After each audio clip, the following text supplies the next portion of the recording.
mw'Ijuru ni heza, haba ibyiza gusa.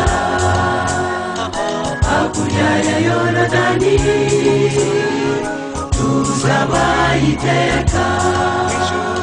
Mw'Ijuru ni heza, haba ibyiza gusa. Hakurya ya Yorodani tuzabayo iteka.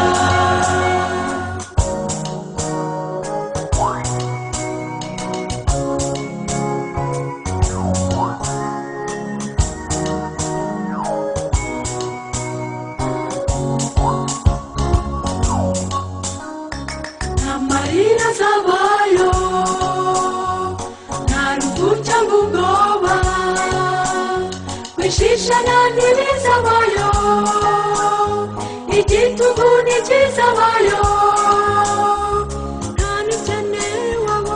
Tuzaba nk'abavandimwe, mw'Ijuru ni heza. Abanyefeso 5:6 havuga ngo mukoreshe neza igihe mufite, kuko iyi minsi ari mibi. Noneho rero ntimukabe abapfa, ahubwo mujye mumenya neza ibyo Nyagasani agira gute ashaka.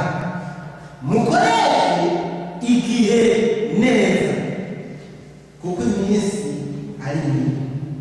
Umwanya wo gukoresha, umwanya gutakaza ku matelefoni, mu gutuka abandi, mu kuvuga abandi nabi, umwanya dukoresha mu gusuzugura, umwanya dukoresha mu nzangano, umwanya dukoresha mu bitagira ikimazi, umwanya dukoresha mu kujya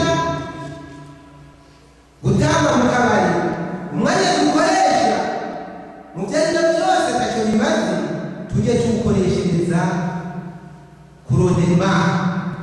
Tujye tuwukoresha mu buryo bwo kurondera kweza ko bwinde umubabaro n'agahinda. Nuko tumeze nk'abafarisayo, hanyuma tukagaya abafarisayo.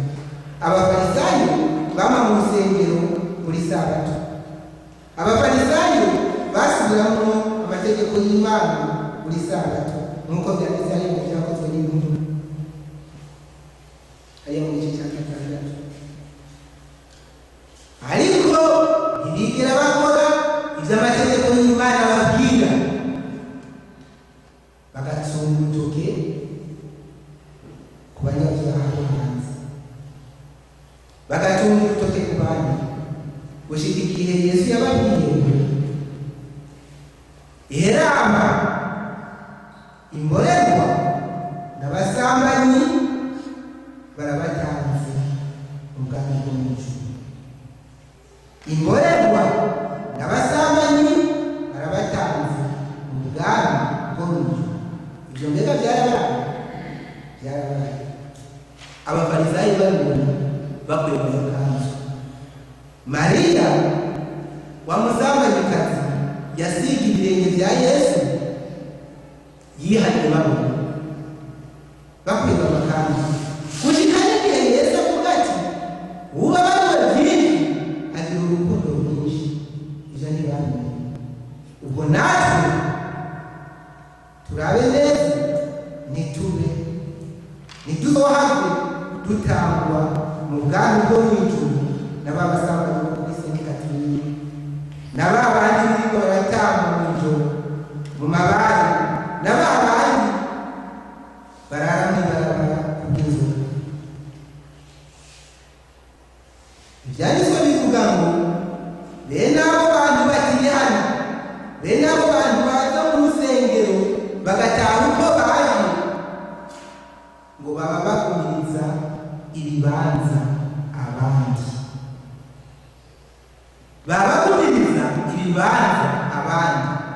Muze turabe ibibanza byacu bitazohava bifatwa n'abandi.